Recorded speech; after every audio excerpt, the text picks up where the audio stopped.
Olá, sejam muito bem-vindos ao Conversa Aberta, o programa que leva a você, investidor, a oportunidade de conversar com executivos das companhias das quais você é sócio. Nosso convidado de hoje é o Thiago Oliveira, CEO da JHSF. Tudo bem, Thiago?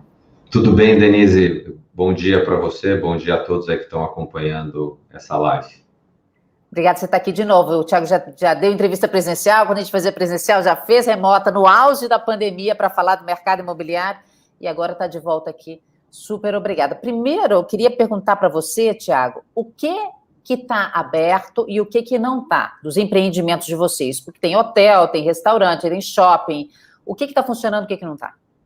Vamos lá, acho que a gente tem, primeiro, o que está aberto, né? Todas as atividades ligadas à incorporação, elas estão funcionando dentro de protocolos aí rigorosos de saúde, mas funcionando com normalidade. A parte do aeroporto executivo também opera em normalidade.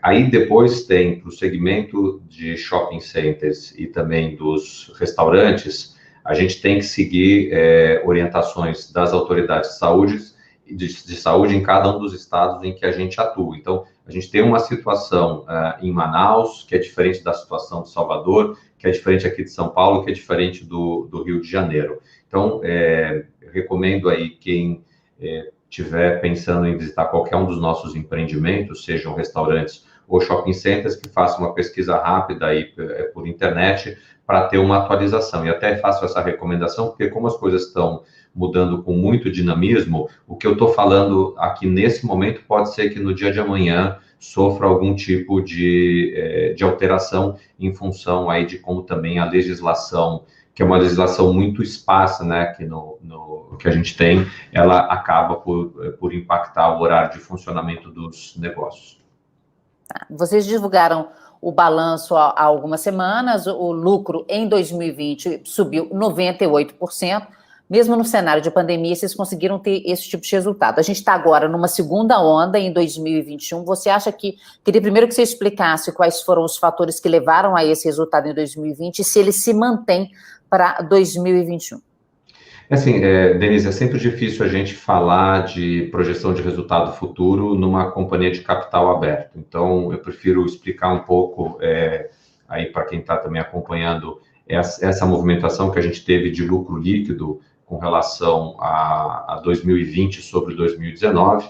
Eu acho que a companhia teve, nas suas 4 unidades de negócio, um ano que foi muito heterogêneo, né? Então, nós tivemos crescimento na atividade de incorporação, e esse crescimento ele foi maior do que a contração que aconteceu na atividade de shopping centers e de restaurantes também. Então, foi essa troca. A gente teve, na verdade, você está falando de um crescimento do lucro líquido de 98%, na verdade, a nossa receita líquida cresceu 84%, o lucro bruto cresceu 162%, o EBITDA ajustado cresceu 245% e o lucro líquido cresceu 98%. Então, foi um pouco dessa mudança de um crescimento grande da atividade de incorporação que compensou o encolhimento momentâneo que as atividades dos shoppings e dos restaurantes tiveram ao longo do ano de 2020, principalmente no segundo e no terceiro trimestre, que foi o período mais impactado aí por restrições impostas ao funcionamento dessas atividades, e o próprio quarto trimestre, que não posso dizer que a gente já operou dentro da normalidade, mas foi talvez dentre os trimestres posteriores ao início da pandemia, aquele que a gente conseguiu operar com mais horas. A gente inclusive teve um nível de crescimento com relação tanto ao terceiro trimestre de 2020, quanto com relação ao próprio quarto trimestre de 2019. Mas quais foram os fatores que favoreceram um crescimento tão grande do setor de incorporação? E se esses fatores se mantêm em 2021, ou seja, a gente pode esperar que esse setor mantenha o volume de vendas, por exemplo, elevado como em 2020? Eu acho que assim, o setor como um todo, né, ele está passando por um momento do seu ciclo, que é um momento de expansão de vendas. Então, esse não é um fenômeno exclusivo que a JHSF está vendo.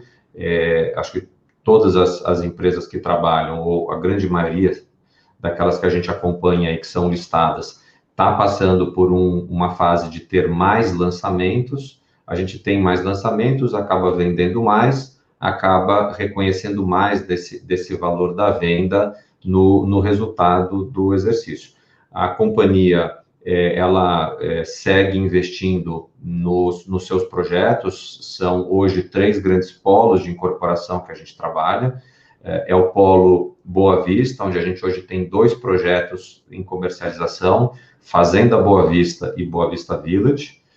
Tem na cidade de São Paulo o projeto que é o Fazano Cidade Jardim, e está desenvolvendo projetos dentro do Parque Catarina, que é o 3º polo de negócios. Então, a gente, como gestor da companhia, olha movimentos de curto, médio e de longo prazo, e a gente segue com a nossa visão de crescimento para atividade de incorporação no longo prazo, em cima desses 3 land banks que eu acabo de comentar.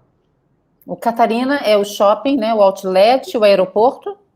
Isso, o Catarina, o Parque Catarina, como a gente chama aquela região, é uma área de 7.200.000 metros quadrados, onde já está desenvolvida uma primeira fase do Catarina Fashion Outlet, que é o maior e o principal outlet fashion do Brasil.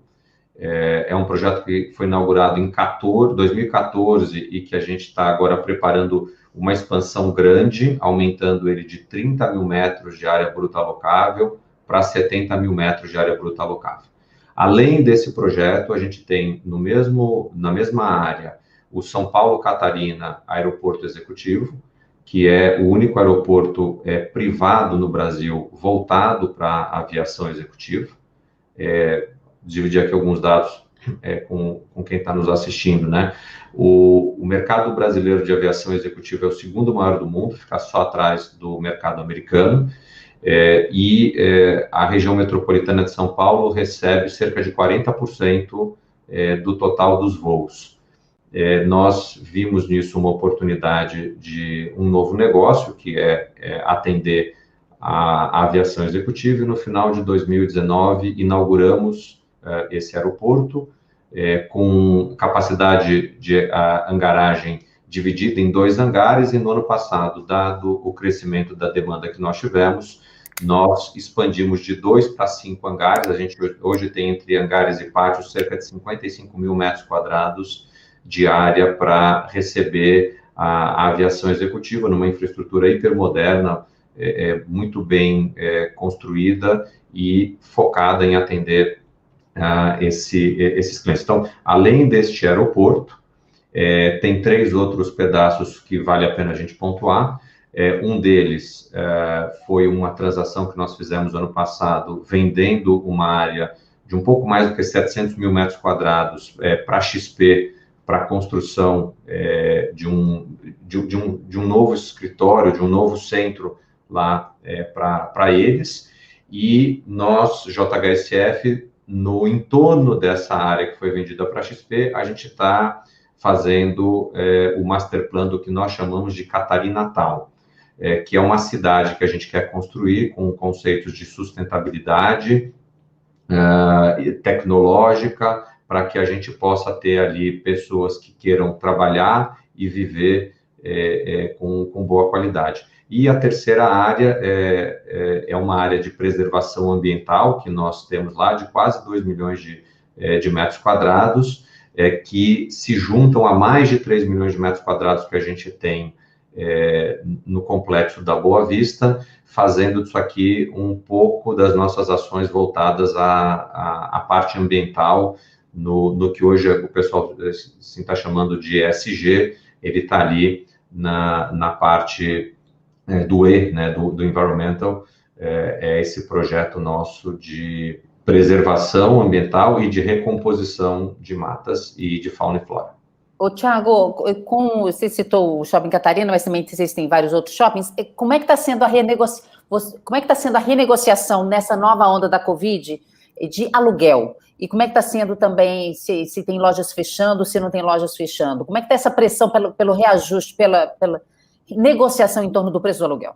Denise, a gente, desde o momento em que começou a pandemia no ano passado, teve uma postura que a gente acha adequada com relação aos lojistas. Nós estamos sendo muito solidários com relação aos lojistas e de entender situações onde a gente precisa apoiar o lojista com algum tipo de suspensão temporária de cobrança do contrato de aluguel, nos termos que foram contratados, sentando lojista com lojista para entender qual é a real necessidade dele e como é que, ao mesmo tempo, a gente também consegue atrelar que do desempenho de vendas dele, aquilo se transforme em algum tipo de remuneração para a companhia, né? Então, assim, a gente não teve problemas de fricção durante o ano passado, não é o nosso interesse esse ano também criar fricção com relação Mas vocês tiveram que dar desconto, vocês deram desconto? A gente, mais do que deu desconto, a gente suspendeu a cobrança de vários contratos, quando a gente entendeu que aquilo era necessário. Assim, deixa eu elaborar um pouco mais aqui para vocês. A nossa relação com o lojista, ela é uma relação que a gente considera o lojista um cliente. Tá? Dentro da cultura da companhia, todas as nossas ações têm que estar focadas no cliente. Então, quando a gente olha para um shopping center, na verdade, a companhia tem dois clientes, o lojista e o próprio cliente final. Então, a nossa cabeça foi muito pautada pelo seguinte aspecto. O lojista, ele traz um conteúdo que é bom e que é relevante para o cliente. Só que o lojista está passando por um momento em que existe uma orientação de saúde para que a atividade dele fique suspensa. Agora, se ele não tem como produzir resultado aqui, eu acho que eu, como dono do shopping, que não quero desestruturar aquela oferta para esse cliente, não devo ser eu o promotor dessa desestruturação. Então, dentro desse aspecto, é que eu digo, nós fomos, sim, solidários, a gente tomou isso como uma lógica de que a gente gostava do nosso mix antes da pandemia, segue gostando do nosso mix durante a pandemia e quando o shopping pode reabrir, e isso a gente percebeu muito claramente durante o quarto trimestre do ano passado, o fluxo de vendas voltou muito forte. Então, sim, mas agora a gente está numa segunda onda da pandemia. Vocês estão tendo que dar desconto novamente, suspenderam novamente? Não muda nada, assim, a nossa cabeça é a mesma de antes. Então, assim, sim, mas está tendo outra onda de suspensão de aluguel? Vocês suspenderam novamente? Denise, sim. Vocês nem voltaram a cobrar? Não, a gente teve situações que são híbridas, não existe branco e preto aqui. A gente tem quase 1.000 contratos de locação. A gente parou e sentou com cada um dos empresários ali para entender. Assim, nós tivemos lojas que tiveram crescimento de 3 dígitos de vendas no ano passado. Nós tivemos lojas que tiveram quedas expressivas naquilo que elas vendem. Então, óbvio que aqui a gente teve tratamentos que são separados. O que eu posso te dizer é o seguinte, o que teve crescimento de 3 dígitos está feliz, o que teve contração está feliz com relação a aquilo que a gente conseguiu oferecer para o lojista com uma cabeça de longo prazo. Assim, a nossa companhia é uma companhia que pensa a longo prazo, a nossa companhia é uma companhia que pensa em satisfazer o cliente. Então, ora, se o lojista é um cliente com o qual eu me vejo relacionado no longo prazo, como é que eu não vou ser sensível com uma questão de curto prazo, da qual ele não tem uma alternativa? Não é que ele está fazendo isso porque ele errou a mão na coleção, por exemplo, tem um problema de gestão. Não é um problema sério, um problema estrutural. Não, a minha dúvida era se esse problema estaria se agravando agora novamente, entendeu? Se a gente estaria passando pela segunda onda de forma mais tranquila ou se os lojistas estão sofrendo de novo. Não, assim, toda vez, assim, hoje saíram os dados que a Cielo publica de venda no varejo. É só olhar, quer dizer, eles estão mostrando uma queda em 2021, fevereiro de 21 contra fevereiro de 2020, da ordem de 17%. Só que esse 17%, ele também tem que ser entendido, porque você tem extremos, né? Assim, o problema da gente olhar as médias é que as médias mostram, por exemplo, um setor como material de construção que está voando contra um setor como serviços ou turismo que está hiper comprimido por conta de tudo isso que a gente está vendo. Então, o nosso trabalho como gestores dessa atividade é olhar com atenção o seguinte, então, aquele que está vendendo mais, será que ele precisa? Talvez não. O que está vendendo menos precisa? Precisa. Então, vamos lá vamos fazer uma ação. Então, no final do dia, o que eu estou te dizendo é o seguinte, a gente conseguiu e tem conseguido preservar uma relação hiper saudável com relação aos lojistas e, ao mesmo tempo, com relação aos nossos clientes. Então, o nosso propósito empresarial, ele está sendo atendido. Tá. Essa semana, a gente tem reunião do Copom, né? Começa hoje, acaba amanhã, e a gente, muito provavelmente, vai ter uma alta dos juros. Como é que isso impacta vocês? Ou não é o público de vocês, digo, na parte de incorporação, né? De venda de imóveis, ou o público de vocês independe da taxa Selic? Compra tudo à vista? Denise, assim, vai tudo depender de qual é o tamanho desse ajuste de taxa de juros que a gente está falando que vai ter. Tá? Então, sem saber qual é o tamanho, é difícil eu fazer um comentário muito específico. Genericamente, o que eu posso dizer é o seguinte, o setor de incorporação, ele tem uma certa sensibilidade à taxa de juros. A gente precisa entender até onde pode ir esse ciclo de aumento com relação à taxa de juros aqui no Brasil, para entender quais vão ser objetivamente os impactos que aquilo pode trazer com relação aos negócios desse setor no país como um todo. Né? Então, esse setor, como eu estava falando instantes atrás, o material de construção está voando.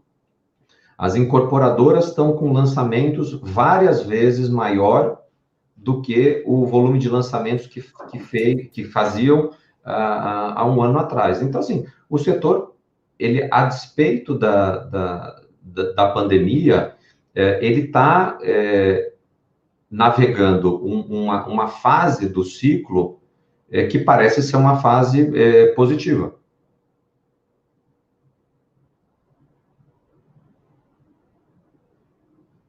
Denise, eu acho que o seu microfone ficou no mudo. Eu já coloco aqui para não ter barulho dentro de casa e às vezes eu esqueço. Desculpa. Temos aqui já umas perguntas da audiência. O professor André pergunta, teremos dividendos esse ano? Quais as datas? Professor André, sim, a depender, é claro, de uma assembleia que está marcada agora para o final do mês de abril, que é a Assembleia Geral da companhia, no qual foi feita,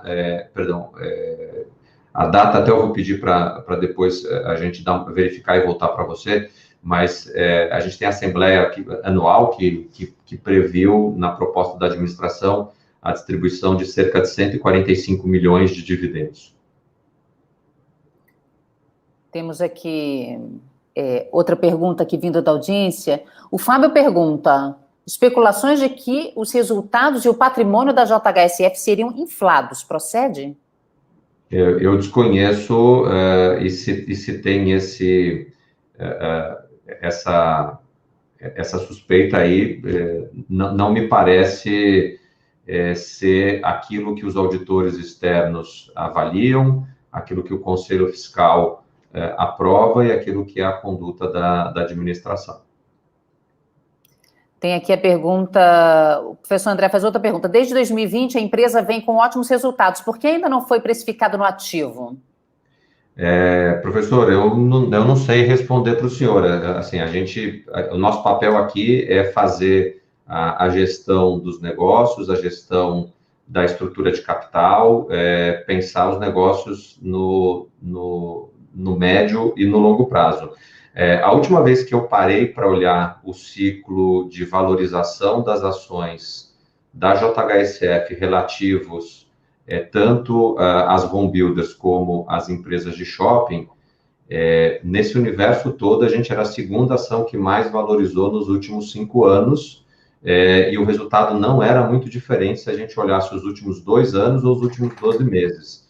Então, eu acho que assim, cabe a gente fazer o trabalho do dia a dia, esse trabalho que, por exemplo, no ano passado resultou em crescimento de quase 85% da receita e praticamente dobrou o lucro líquido da companhia, e deixar os agentes de mercado entenderem se a precificação da ação está correta ou se ela não está correta. Então, sua opinião, está correta ou não? Eu não opino sobre a ação. Tá bom. Vamos lá, tem mais uma pergunta aqui. Quando a pandemia passar, vocês pensam em abrir capital do Grupo Fasano? Esse assunto a gente não comenta publicamente. Tá joia. Deixa eu ver aqui. Tem uma pessoa aqui, eu não sei se ela é funcionária de vocês ou se ela é investidora, mas ela deu aqui a data da Assembleia, que é a Mara Boaventura Dias. Ela diz data da Assembleia, dia 29 de 3. Relação com investidores. O time está on aí. Obrigado, Mara. Então, ela está aqui no nosso chat e deu a informação que você não conseguiu lembrar de cabeça, porque também, né? Denise, repete, por favor, a data, porque o professor perguntou e eu estava sem a data de cabeça, eu preferi não falar, dar uma data errada. Tá joia, não, maravilha. Temos aqui outra pergunta.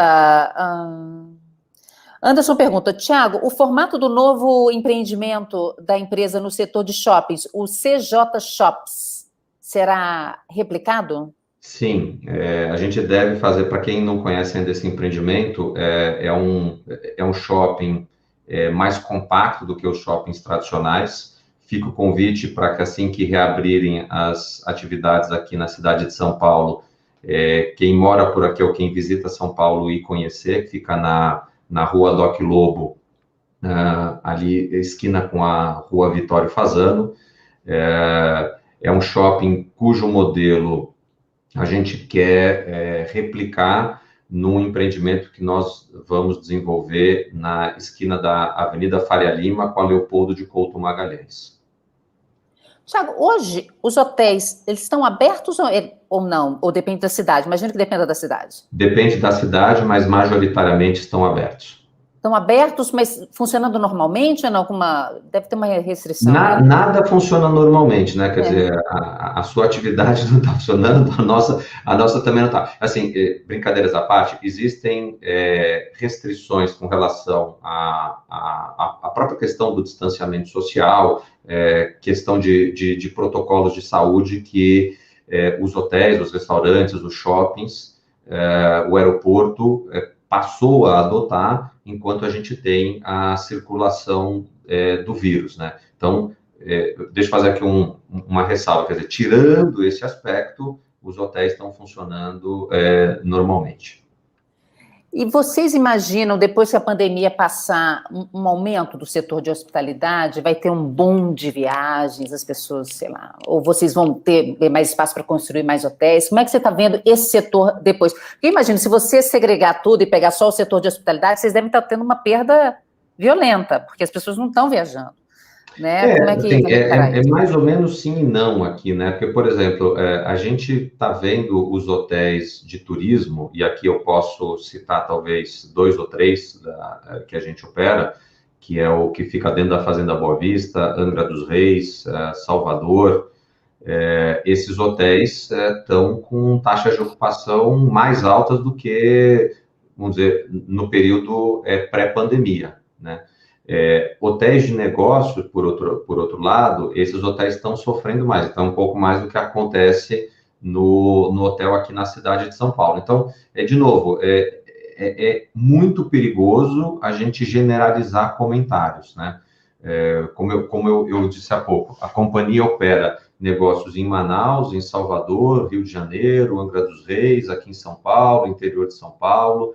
Então, assim, cada município desse está passando por uma situação que ela às vezes os ciclos são diferentes. Por exemplo, Manaus, que é uma cidade que teve até um mês atrás, mais ou menos, muito problema, ela já está no processo de reabertura, enquanto São Paulo está num processo, como estado, ele está num processo de endurecimento das restrições, né? Então, o trabalho que o nosso time tem é um trabalho grande de acompanhar na gestão, né? Como está a possibilidade em cada um desses municípios, desses estados, e fazer com que a gente tenha a operação mais segura possível para os nossos clientes e para os nossos colaboradores. E o modelo da Fazenda Boa Vista, você acha que pode ser replicado em outros locais? Eu não tenho a menor dúvida que ele pode. A gente olha ali a região toda como, a gente chama isso de complexo da Boa Vista, né? E, no fundo, ali está o conceito do que é JHSF, né? Que são grandes ecossistemas que são construídos para atender o cliente de alta renda, naquilo que são as suas necessidades de moradia, de consumo, hospitalidade, gastronomia e viagem. Então, se a gente pegar Fazenda Boa Vista, Complexo Boa Vista, que inclui o Boa Vista Village e que inclui o terceiro projeto que a gente vai fazer ali na região, que é o Boa Vista Estates, eles têm essa composição, esse multiuso que só a JHSF consegue, dentro de casa, com coerência de posicionamento de público, entregar aqui no mercado brasileiro. Sim, vocês vão crescer para onde, então? Quais são os planos de replicar a Fazenda Boa Vista? Os planos são crescer em cima daqueles 3 polos onde a gente tem land bank, portanto, Complexo Boa Vista, Parque Catarina e região do entorno do Cidade Jardim, aqui na cidade de São Paulo. Mas aí é tudo aqui muito pertinho. Sim. Não vai assim para outros estados, outros... Denise, deixa eu tentar ajudar aí o pessoal a entender o porquê dessa lógica. A gente é constantemente questionado por que a JHSF não vai para o estado A, B, C ou D. O público-alvo que a gente quer servir aqui no Brasil, ele é composto por 400 mil famílias. Dessas 400 famílias, mais de 200 mil moram na região metropolitana de São Paulo. Ok. Então, num país que é grande como o Brasil, você ter metade do seu público-alvo concentrado numa região facilita a implantação de uma estratégia de crescimento, e a fragmentação em outros estados, ela dificulta a gente ter escalas mínimas para o tamanho de projeto como nós fazemos. Tá. Tem uma pergunta... Por isso que a gente tem esse foco tão grande aqui vamos dizer, na região metropolitana de São Paulo, porque apesar de eu falar de Complexo Boa Vista, que está distante do centro de São Paulo, 100 quilômetros, mas a demanda que a gente tem para lá, ela vem principalmente da cidade de São Paulo, isso sem colocar que vem também de Campinas, e vem de algumas outras metrópoles do Brasil, onde empresários e suas famílias optaram por ter, dentro da Boa Vista, uma casa para que eles pudessem ter lá uma qualidade de vida desejada. Tá, porque a Fazenda Boa Vista tem a parte das casas e tem a parte do hotel também. Então, vocês se explicariam desses dois formatos, tanto as casas quanto o hotel, é isso? A gente vai fazer o desenvolvimento dentro daquilo que for coerente e lógico. Deixa eu refrasear antes de começar aqui, tá? Não existe uma fórmula que a gente repete. A característica que a JHSF tem como empresa é uma empresa que, a cada lançamento, ela estuda muito o que é a demanda que existe reprimida e aonde não existe oferta para atender aquela demanda. Uhum. Então, o nosso processo de desenvolvimento de novos produtos, ele passa por um objetivo, que é melhorar a qualidade de vida do nosso cliente. Então, naquele momento que a gente define isso como o propósito do que nós queremos fazer, a gente começa o processo de desenvolver aqueles novos produtos, sempre pensando se 4 perguntas estão bem respondidas. Isso surpreende, inspira, transforma e realiza o nosso cliente. Se as respostas forem positivas nesse sentido, a gente está na rota correta do desenvolvimento do nosso produto. E feito isso, né, para que o nosso cliente se sinta encantado com relação ao que ele recebeu, a gente precisa executar com qualidade e excelência. Então, a qualidade e excelência é a nossa motivação para atender o nosso propósito de melhorar a qualidade de vida para uma companhia que pensa a relação com o cliente de longo prazo. Ok. Tiago, tem uma pergunta aqui do Denis sobre planos de expandir a JHSF para o exterior, tem isso? A gente tem, no momento, um movimento que está sendo feito, que ele é para Nova York, nos Estados Unidos, tanto com atividade de gestão hoteleira, quanto com atividade de restaurante. Nova York é um mercado emblemático para qualquer marca no mundo, não é diferente para a gente. Então, tem uma atenção grande da companhia para que esse movimento seja feito com bom nível de qualidade. E aí, quer dizer, deste movimento, a gente pode esperar outras movimentações. Quando? Quando a gente vai ter mais notícias sobre isso? Como no mercado europeu. Quando é que você tem novidades sobre isso? Um pouco mais para frente. Nesse momento não tem nada para antecipar, a não ser o que já está dito e já é de conhecimento público com relação a Nova York. Mas um pouco mais para frente é 2021, né? A gente não tem uma data. Assim, Denise, o que é importante a gente colocar para todo mundo é que a nossa preocupação maior, ela está com qualidade e excelência. Os movimentos que a gente vai fazer, eles vão ser sempre calcados no nosso sentimento de quem está à frente aí da gestão da companhia, de que aquele é o momento adequado para a gente fazer o movimento, porque a gente tem os elementos na mão. Não adianta eu me comprometer com amanhã ou depois fazer um determinado movimento, se a localização não for a localização adequada, se nós não tivermos o time de pessoas preparados dentro da companhia para tocar aquela operação e por aí vai. Então, a gente está fazendo um movimento, como eu falei agora há pouco, que ele é importante, que é esse movimento em Nova York, e eu acho que a gente precisa ter conforto com relação à implantação desse modelo na cidade de Nova York, para que também a gente tenha aprendizados e que, fruto desses aprendizados, possa entrar num processo de reflexão para outras cidades, se surpreende, transforma, inspira, realiza, e ter certeza que a gente vai entregar com qualidade e excelência. Ok. Te agradeço muito, viu, Tiago, sua presença aqui no Conversa Aberta. Obrigada, viu? Denise, obrigado pelo convite. É sempre bom estar aqui com vocês da Genial. Queria só, antes da gente desligar, agradecer a participação da Mara aí com relação à data da Assembleia, dia 29 de março, e deixar aqui o endereço do time de relação com investidores para quem, por acaso, tiver alguma dúvida que queira esclarecer. O time pode ser acessado pelo ri@jhsf.com.br. Obrigado mais uma vez. Obrigada a você. A você de casa também, muito obrigada por estar aqui com a gente nesses últimos 35 minutos.